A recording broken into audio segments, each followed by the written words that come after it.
Padre, um ato de maior milagre na concepção de Jesus, haveria necessidade de José ali? Não. Ou seja, se... Havia necessidade da descendência. Ok. E não precisaria de José. Se a concepção é virginal, por parte do Espírito Santo, aí não infringiria nenhuma lei inspirada por Deus, que é a lei do adultério.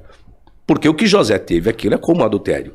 Porque o noivado já era caracterizado como um casamento. Então, poderia Deus muito bem ter selecionado Maria, como ele selecionou, segundo a narrativa bíblica, mas, entretanto, que ela não fosse desposada com José ali. Eu acho que o milagre seria melhor. Assim não existiria nenhuma infração legalista, né? Mas é nisso que me pega um pouquinho da obra que eu escrevi. Por que essa questão? Por que infiltrou José? Por qual razão? A concepção dentro de um noivado, não poderia ela ser solteira? Não seria melhor assim? Você não teria um crítico como eu criticando e julgando os valores dessa informação a respeito desse texto. O que o senhor acha disso?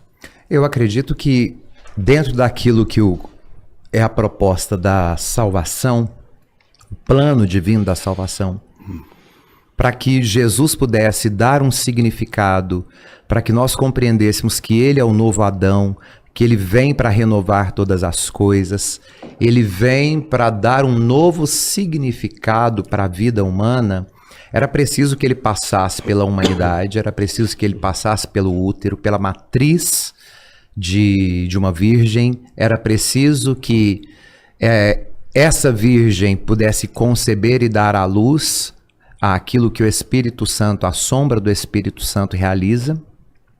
E é preciso ter a figura de José justamente para que este menino ele não nascesse sem uma genealogia que o ligasse historicamente e até dentro da literatura ao próprio Adão. Quando nós temos a genealogia no próprio Mateus, a gente vai ter uma genealogia que liga Jesus misticamente e literariamente a Adão, mostrando que ele sai de Adão para poder redimir uma nova humanidade. Então veja, Jesus ele dá um novo significado para a criação. É a partir dele que o homem criado à imagem e semelhança de Deus ganha um significado espiritual.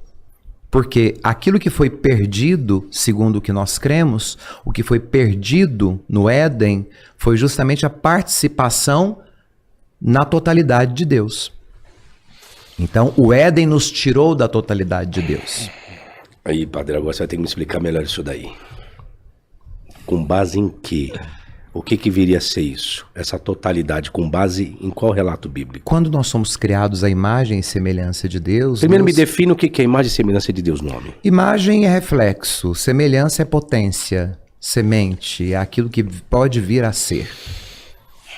Então, foi dado ao homem a capacidade de ser como Deus. Isso é imagem e semelhança. Mas como que eu posso ter a capacidade de ser como Deus se eu não sei o que é Deus? De que forma é isso? Em que contexto, professor?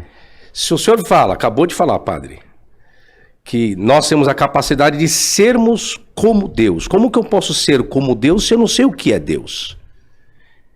Eu faço a construção do que é Deus para mim, só que o que é Deus para mim não é a mesma coisa que é Deus para você. Sim. Logo, como que eu posso chegar nessa capacidade de ser como Deus se cada um entende e interpreta Deus da forma de cada um? Como seria isso? Eu não consegui alcançar a pergunta do senhor. O senhor falou assim, ó. Imagem e semelhança, o senhor estava no contexto de imagem e semelhança. Eu estou no Gênesis. Ok, isso. Aí o senhor falou que o homem tem a capacidade de ser como Deus. Isso. Aí eu lhe perguntei, o que é Deus? Quando a gente coloca o que é Deus, cada ser humano vai trazer essa concepção do que é Deus para si mesmo. Sim. Logo é difícil de eu falar, eu preciso definir então o que é Deus para toda a raça humana. Logo, para isso, toda a raça humana teria que ter um único pensamento do que é Deus, e não a divergência de cada pensamento do que é Deus para si mesmo. Aqui a gente vai ter a revelação de Deus no Filho justamente para responder tudo isso. Mas aí como você me traz isso no contexto antes do Filho? No contexto qual está sendo escrito esse relato em Gênesis? Se o Filho ali não existia. As pessoas não tinham concepção do Filho. Não, mas não tinha concepção, padre. Não, mas existia, porque o Filho é consubstancial ao Pai antes de todos os tempos. Padre, a concepção. Hermeneuticamente nós estamos no Gênesis, certo? Isso. O escritor do Gênesis não tem concepção de Jesus ali. É isso que eu estou dizendo, hermeneuticamente. Como que o senhor faz essa construção? Nesse sentido que eu estou lhe perguntando. Quando o autor sagrado, no capítulo 1, diz que antes de existir os astros, antes de existir qualquer coisa física criada, Deus diz, haja a luz, ou seja a luz, né? Que é o original hebraico, vai falar ser, né? Ser a luz, seja a luz. Hayá. Haja a luz.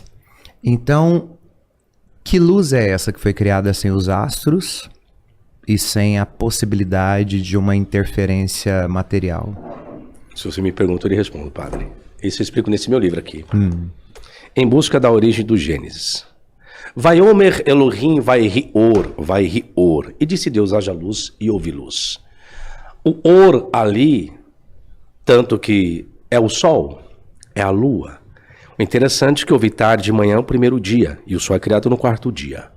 Nós temos ali duas divindades menores. Or é uma divindade.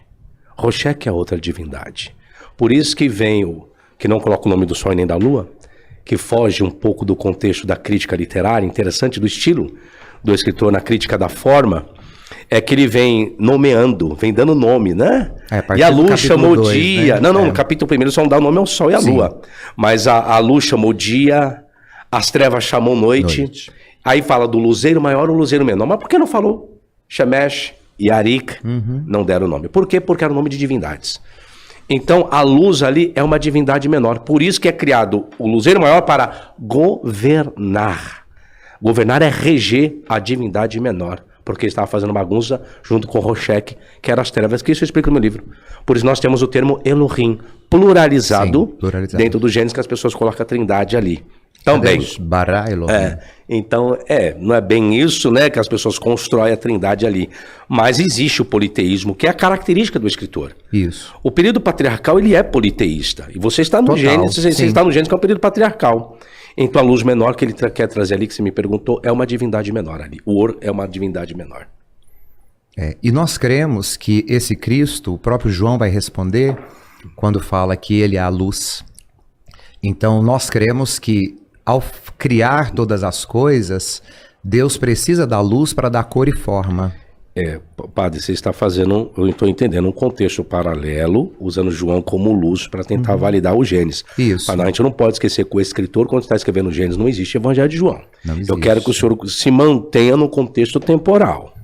Como que o senhor vai trazer isso daí no pensamento do escritor? Não é o que o senhor quer que se mantenha. Eu preciso de passar para o senhor o que eu acredito e não aquilo que o senhor quer que eu fale. Não, assim, do que o senhor acredita, para mim não vai, que eu não vou discutir crença e fé. Não estou discutindo. Estou discutindo ciência. Quando o rapaz está escrevendo o livro do Gênesis, vamos colocar Moisés para simplificar a didática. Moisés tem ideia de Evangelho de João? Não. Moisés tem ideia de Jesus? Também não. Não existe essa concepção nesse período. Cientificamente, hermeneuticamente, a hermenêutica me faz interpretar dessa forma. A mesma coisa, a serpente era Satanás? Não. A construção veio depois, por intermédio de Paulo, livro do Apocalipse. Mas quando o escritor está escrevendo, ele vai dizer que era um animal astuto. Não vai colocar que é um ser maléfico ali. É nesse sentido que eu estou dizendo, padre. Agora, o que o senhor vai colocar da sua crença, amém. Isso eu não discuto, tá bom? Fique à vontade, tá? Dentro daquilo que a gente examina, né? E, sem dúvida nenhuma, a partir daquilo que Deus criou, e na criação nós temos a presença da Trindade, e essa presença trinitária, para nós, já justifica, né, a figura do Pai, do Filho e do Espírito. E durante todo o processo da história da salvação, nós vamos contemplando o agir do Pai por meio do Espírito, por isso que nós cremos que os profetas falavam, né? O Espírito falava pela boca dos profetas. Então o profeta era o mensageiro do Espírito Santo. Me explica melhor isso, padre, que eu não entendi. O credo que nós professamos cremos no Espírito Santo, Senhor que dá a vida. O senhor falou que os profetas... O Espírito fala pela boca dos profetas. Fala no sentido literal da palavra, o senhor está dizendo? No sentido literal. Aquilo que ecoava era o Espírito... Era o Espírito falando. E hoje isso existe ou não? Não, porque as profecias terminam com o Messias, né? A profecia se encerra. Quando o Messias chega, cumpre-se todo o Antigo Testamento. Peraí. As profecias se cumprem em Jesus, é isso? Em Jesus. Ele é a conclusão de todas as profecias. Não é à toa que na transfiguração aparece para ele Moisés e Elias.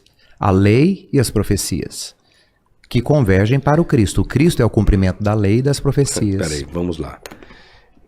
Aparece Moisés e Elias. Isso. É isso? No alto do monte, na transfiguração. Justamente para demonstrar que Jesus é a concretização de toda a lei e a concretização de todas as profecias. Agora complicou, padre. Então quer dizer que literalmente apareceu Moisés e Elias. Sim, Essa fala é de quem na narrativa? do evangelista. Sim, dentro do evangelista, mas quem é que está argumentando ali? Dentro do que está contido no evangelho. Cadê o menino? Abre aí para mim Mateus 17, por favor. Isso. Mateus 17, por gentileza. Quem está argumentando dentro do contexto? Vamos ver um pouquinho O disso. evangelista o tempo todo narra, né? Não, mas que vamos tá pegar a acontecendo? fala. Existe uma fala de um dos apóstolos ali. Sim, Pedro, quando ele pede para Isso. ficar ali, é Ok. bom estarmos aqui. Pedro, Tiago e João. Transfigurou-se diante dele, seu rosto resplandeceu, ok, e eis que ele aparece Moisés e Elias falando com ele. Vamos lá. Nesse caso, padre, versículo 3, isso não é uma locução de Jesus, não é uma logia de Jesus. Isso é uma interpretação por parte do escritor. Ok. E Pedro, tomando a palavra, continua sendo o escritor, né? Sim. Disse a Jesus, Senhor, bom é estarmos aqui, se queres façamos aqui 3 tabernáculos, uma para ti, uma para Moisés e uma para Elias. Aí vem a pergunta, como que Pedro soube que aquelas figuras eram Moisés e Elias? Porque para ele afirmar que é Moisés e Elias, necessariamente ele teria que ter conhecido. E Pedro não é da época nem de Moisés nem de Elias. O senhor pode me explicar isso? É a revelação que é dada pelo Cristo no final do próprio capítulo nós vamos ter. Que Jesus vai explicar tudo o que aconteceu para que eles compreendessem e ainda pede para eles não contar nada para ninguém. Se a gente terminar de ler o capítulo, nós vamos ver isso, né? Sobe um pouquinho, por gentileza. Vamos ver essa parte aí. Vamos pro final do capítulo aí, Pedro. Isso. Aqui, aí, 13, 12, 11. Pode subir. No 8, desculpa. Levantai-vos e não tenhais medo. E erguendo eles os olhos, ninguém viram senão unicamente a Jesus. E descendo eles do monte, Jesus lhes ordenou, dizendo, a ninguém conteis a visão, até que o Filho do Homem seja ressuscitado dentre os mortos. Opa, melhorou então. Então existia um limite, não é isso? Existe. Poderia ter contado a respeito da visão após a ressurreição de Jesus, certo? Após a ressurreição. Ok. E se de fato e verdade se relata verdadeiro, por que Pedro não falou a respeito da visão, já que ele poderia ter contado em sua epístola? Mateus vai partilhar isso como representante do grupo apostólico, né? Não, a fala é de Pedro, certo? Isso, a fala é de Pedro. Porque Pedro, em sua epístola, Jesus já tinha ascendido ao céu, segundo o relato bíblico, por que Pedro não contou? Pedro falou a respeito da voz, mas não falou a respeito da visão. Por quê? Já que ele poderia ter contado. Será que então que a visão não era verdadeira? Porque Lucas vai colocar que eles estavam carregados de sono e Pedro não sabia o que dizia. Aqui nós estamos no contexto de Mateus. No contexto de Pedro, porque Mateus vai priorizar 2 figuras do Antigo Testamento, que é a característica dele, do evangelho dele. Lucas já não. Lucas vai dizer que Pedro não sabia o que estava dizendo. Não sabia porque estava carregado de sono. É como se nada disso existiu, nada disso aconteceu. E aí nós temos um problema que a fala de Pedro, e quando chegar na epístola de Pedro, Pedro vai falar desse episódio, mas vai falar da visão. Vai falar da transfiguração de Jesus, mas não vai falar dos 2 personagens que diz que Pedro viu que apareceu. É complexo isso, padre. É complexo, sem dúvida. Né? E como acreditar de fato e verdade nisso? A Bíblia pode conter contos lendários mitológicos, padre? Ela ou não? contém. Ela contém. Ela contém. Poderia colocar isso nessa classificação de um conto lendário? Não por qual motivo? Para a fé judaica, para a fé cristã, que é judaico-cristã do início das comunidades, é de fato o cumprimento. Jesus para nós é o cumprimento do que aconteceu no Antigo Testamento. Então nós acreditamos e professamos que Jesus é a lei e é a profecia.